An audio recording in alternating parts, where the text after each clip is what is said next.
So, with anti-government protesters vowing more disruption, will it be possible to avert further violence and to hold a free and fair election?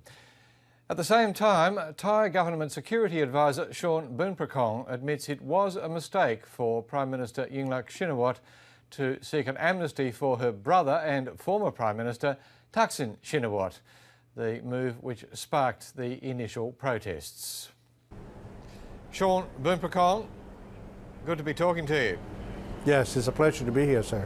A matter of fact first, if I may. As of yesterday, 14 provinces in southern Thailand had not yet received ballot papers for the election. The Election Commission says that if they had not been received by noon today, the election could not go ahead on Sunday in those provinces. Do all provinces now have ballot papers? Only 8% had some problems, but 92% are ready to go forward. And if the election at those locations cannot take place, we will have a by-election to fix it. But won't it be the case that if those provinces do not have ballot papers, voting cannot go ahead there, and then the new parliament will not have a quorum, thus no effective government, and the uncertainty continues? Yes, we will be a caretaking government, and of course EC, we would ask EC to do those provinces that we have problems, and eventually we will get it done. But you have to understand that this government has been more than incredibly patient for almost 3 months. At its meeting with Yingluck Shinawatra, the Election Commission laid out a number of obstacles and difficulties in holding the election on Sunday. They're the experts. Why did the Prime Minister ignore their advice? Well, actually, the EC, if they show willingness to participate, this body has only been existing in less than 3 months, but the so-called independent organization is partially an ally of those who support the coup, and in fact that all of them that came into existence, whether it's the Election Commission, the Constitutional Court, the Human Rights Commission, the Counter-Corruption, NACC, they more or less work in unison. Opposition leader Abhisit Muchachawa told me earlier in the week that proceeding with the election on the weekend would mean more violence and disruption, even more of that. He's right on that, is he not?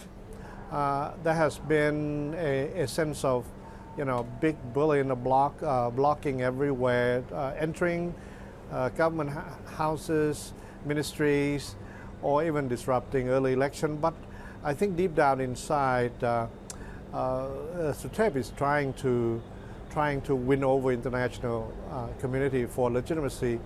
Hasn't the government brought all this trouble on its own head? Wasn't it a strategic mistake on the Prime Minister's part to press on late last year with amnesty legislation which would have pardoned her brother Thaksin Shinawatra and allowed him to come home? The government was doing okay until then. Wasn't that a big strategic error? You have to remember that Mr. Thaksin was more or less unjustly kicked out of office. Those who coup that government got amnesty, and only the Reds, only Mr. Thaksin were dealt with. There's still some 30 Reds still in prison, and by withdrawing this blanket amnesty, everything completely charter changed.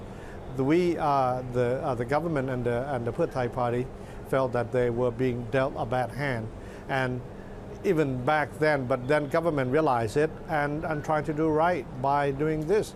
But at the end, the original big issues of staying on the street, they disappear.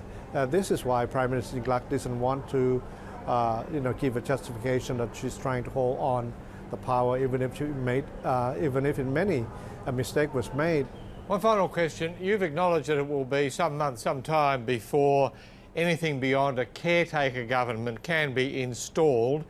Doesn't that uncertainty increase the prospect of judicial intervention to declare the election null and void, or even a military coup, even though the military has stayed on the sidelines up until now. I hear you.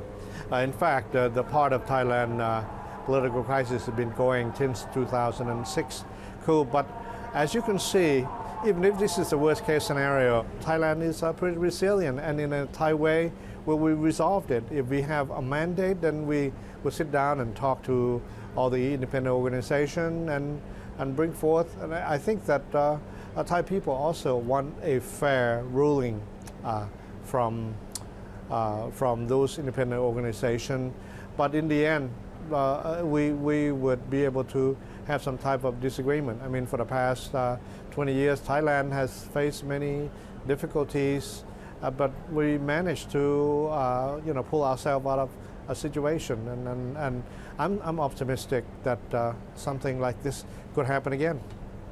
Sean Buprakong, thank you very much indeed. Thank you. Glad to be here, sir.